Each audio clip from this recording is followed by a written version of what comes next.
Welcome back for another episode, everybody. Today's Manifest Monday, and today we're going to be cleansing the energies through the silver waters of Qulielfi, and today we cleanse in the lunar essence of the waning crescent in the 12th degree. I'm going to start off with Mercury sextile the moon with Iris and Hermes assisting in enhanced communication, and for that I have a equation for quantum entanglement with C equals B log squared. In parentheses, it's 1 plus S over N.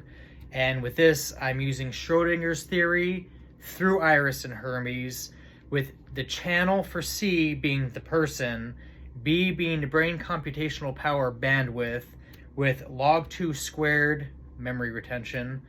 And then we have in parentheses 1 plus S as signal noise for receptivity over noise power, which is the natural current of life. And with that, in a sub-parentheses, we have Planck's equation for E equals HF. With this, E being energy of the photon, H being Planck's constant, and F being the frequency of the photon. I am actually going somewhere with this guy, so don't lose interest. For the meta aspect, we have EHF, elevate human frequency. Planck's equation is the science aspect for it. And for the physical, bringing the trine into singularity, we have Navier-Stokes. And with that, I enter in Neptune conjunct Saturn. Dreams and illusions, detailed by Navier-Stokes equation, reversing lunar energies to affect the brain's viscous fluids through quantum field theory.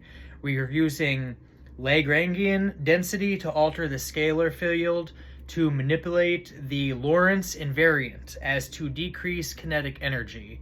So if we have a stronger will than somebody else's intent through quantum entanglement and quantum theory, decreasing their scalar field, we can actually create magnetic waves to dampen one's own energy if they're sending out some kind of negative intent, group work and energy work and whatever you want to have it, lunar magic, hexes, curses, evil eye, whatever, it's all getting reversed perpetually moving forward.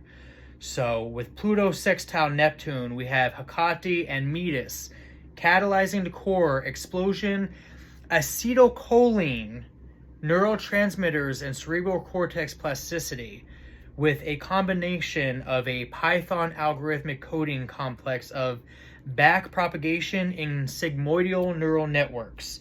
But it's going to be used as a metric for living intelligence rather than AI.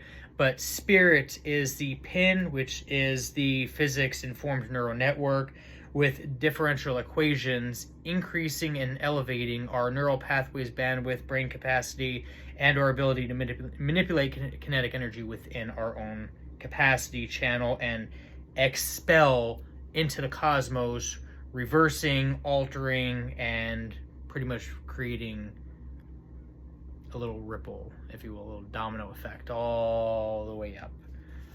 So moving forward, we have Pluto sextile Saturn with Nemesis. Now, this is going to be a dualistic perspective. So, depending on where you are on the Wheel of Destiny, that's been an ongoing theme and a recurring pop-up. So, we have Nemesis pushing the state.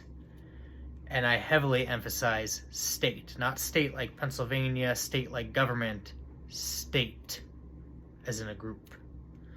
Of transformation unto the doors of some to confront their deepest fears and insecurities, with Hera leading the path for others to observe strong, healthy, and lasting relationships. So, almost an overthrow of power, if you will. We'll see how that goes. With the node opposition Mars, we have Kali Ma coming to deliver a wrath in the form of harsh love, disrupting complacency, forcing fear-facing, and assisting in removing unsolved issues of the past, catapulting them straight into the spotlight to expose false beliefs and free those standing in adversity or improper judgment to allow vindication and proper adjudication to set thereinto and within. With the lunar keys of invariancy, we have the moon conjunct Venus, with Hestia bringing core constructs with priority emphasis on our home, family, emotional well-being, i.e. emotional intelligence, whatever you want to refer to it as. There's also the opposing aspect, depending on where you sit on that karmic dharmic wheel. Pazuzu with Asmodeus is still coming through to completely destroy. I mean, it's going to be absolute ruins, sewage and waste. With the moon squared Mars, we have two different energies coming through with this one. We have Aphrodite and one of my favorites, Babylon, coming through, bringing a blend of harmonious terms between love, creativity, and fertility in regards to children.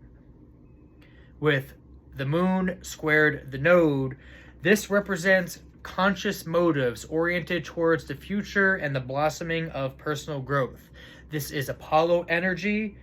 This is motion, velocity, and an equation I'm using for this is V equals UT plus AT, with velocity equals initial velocity plus acceleration plus time. With this, I'm utilizing Newton's law of motion as an analogy for inner growth, with velocity being direction, initial velocity being calcination, stage 1 of alchemical transmutation to the 7 tiers to the sublimated magnus opus. And then we have acceleration, which is the speed in which we externalize healing from within, with time being the crux. We got the moon Quincux Lilith, heavy on this energy.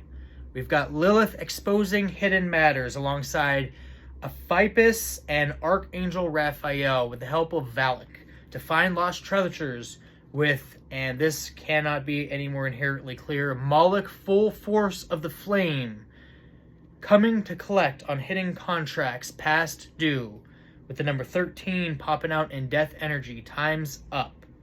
And today I'm doing something a little bit different. I got some angel numbers. And again, some of these have dualistic aspects. It depends on where we are in the realm of karmic justice. So with our conjunct number, I've got 6 bringing harmony to our domestic life, up or down. So it's either disharmony or harmony, depends on where you're sitting on that wheel. In opposition, we have 24 as today's number for positivity, creativity, stability, inner wisdom.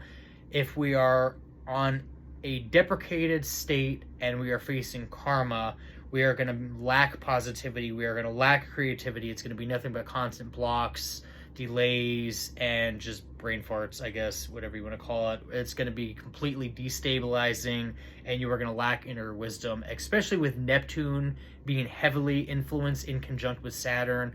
Neptunian energy can do one or two things. You're either going to alchemize it to the aspect of beneficial use, and you're going to become super creative, like whatever, or it's going to fuck your shit up. It's just going to have like a total detachment from reality.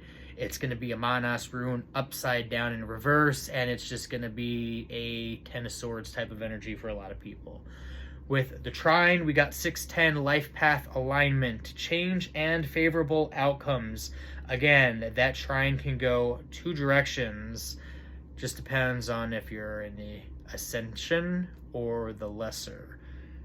Again, all these energies are dualistic, and I am one for constant. And the last one that I have is 1320, as told by Enoch, Wheel of Destiny, Karma, new beginnings, creativity, balance, spiritual growth, trust your journey. For a lot, it is ruled by Saturn. You do not have the option to manifest any other outcomes, alternations, and or interferences moving forward.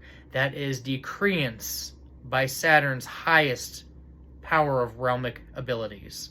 So, short of any of you and or your abilities superseding the powers of Saturn and the powers that be in cosmic energies on the 12th dimension, good luck. Alternatively, really, congratulations for those of you who made it. That's all I have for this interpretation. Hopefully you guys found it interesting. I'll see you in the next one.